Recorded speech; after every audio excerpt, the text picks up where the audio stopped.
शिव शाहीन साहब, ये फरमाइएगा, आज अदालत में हमने देखा 23 तारीख तक मामला चला गया है, आप इस बारे में क्या कहेंगे? अब ये एक हफ्ता हम इसी तरह से गुजरेगा कि 14 मई भी गुजर गई, अब एक हफ्ता ये चीफ जस्टिस ने मुज़ाकरात के लिए दिया है, आपको माहौल बनता नजर आ रहा है मुज़ाकरात का?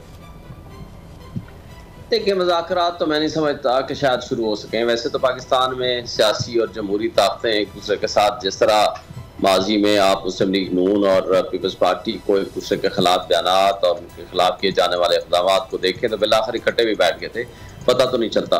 लेकिन मेरा नहीं ख्याल कि इनके मुज़ाकरात अब दोबारा शुरू हो सकेंगे या शुरू हो सकते हैं। गो के चीफ जस्टिस साहब ने गुड विशेस का इजहार किया कि सियासी और जमहूरी ताकतें बैठ के अपने मसाइल का हल करें, और आइन की बालादस्ती के लिए हमने जो फैसला दिया है, बाहर जो कुछ हो रहा है हम हवा में फैसले नहीं करेंगे, और फैसले हमने कर दिए हैं, अब उनकी एग्जीक्यूशन का प्रॉब्लम है। अब्ज़ार इजरा के लिए हुकूमती मशीनरी ने जब प्रैक्टिकली इनकार कर दिया है, एग्जेक्टिव ने इनकार कर दिया है, पार्लियामान ने इनकार कर दिया है, कैबिनेट उसकी तज़हीक का निशाना बना रही है, जजेस को स्कैंडलाइज कर रही है, मलाइन कर रही है, ब्लैकमेल कर रही है, तो ज़ाहिर सुप्रीम कोर्ट ने किसको कहना है? उस वक्त इनकी राइटिंग में इन्होंने ये कहा कि जनाब आप हमें सिर्फ फंड दिला दें और तफरी दिला दें, हम तो इलेक्शन कराने के लिए तैयार हैं।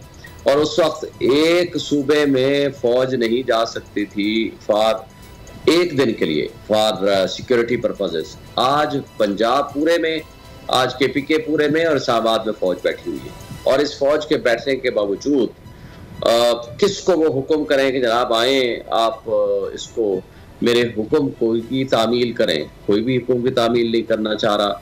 मैं पहले भी कई दफ़ा कह चुका हूँ, ये ट्राइका है कि जिसने फैसला ठान ली थी और फैसला किया हुआ था कि हमने इलेक्शन नहीं होने देने। इंतज़ामिया भी हुई है, मुकन्ना भी हुई है, एस्टेब्लिशमेंट भी हुई है, रियासती इदारे भी हुई हैं।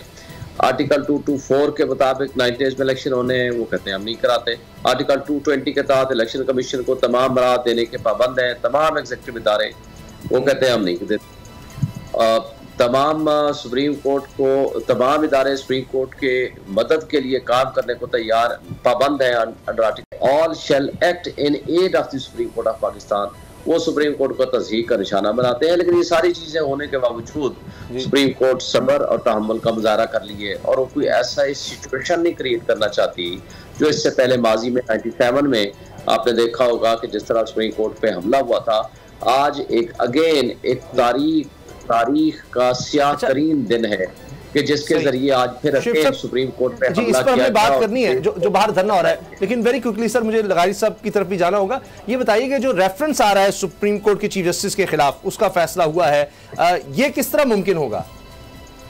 देखिए, पहली बात तो यह है कि चीफ जस्टिस के खिलाफ रेफरेंस फाइल हो सकता ही नहीं है। This is the judgment of the supreme court itself. Iftikhar Chaudhry की जजमेंट जो थी PLD 2010 सुप्रीम कोर्ट पेज 61 के मुताबिक, और आइन में ऐसा कोई तरीक़ाकार दर्ज नहीं है। लेकिन दूसरी बात यह है कि चीफ जस्टिस यही चीफ जस्टिस है ना जिसने कासिम सूरी की रूलिंग को ख़त्म किया और इन डिसॉल्व असम्बली को भी बहाल किया और इनको इक़्तिदार दिलाया।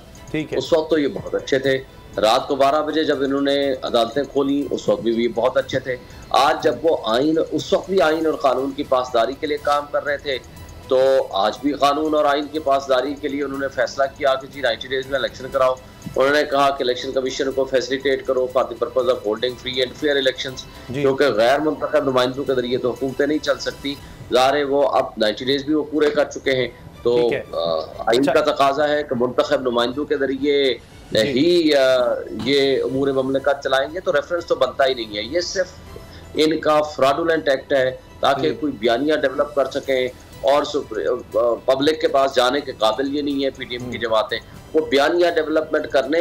और साथ आप कह रहे हैं लंदन प्लान का एक हिस्सा है, क्योंकि नवाज शरीफ ने कहा था रेफरेंस फाइल करो, तो सो कर रहे हैं और ये कर देंगे, लेकिन उसकी कोई लीगल कॉन्स्टिट्यूशनल हैसियत नहीं है। और रेफरेंस फाइल करता है president of Pakistan after satisfaction by himself, तो वो इनका पाबंद नहीं है कि वो इनकी कोई भी एक स्टेटमेंट आए या ये भेजे तो वो खुद उसको भेज दे।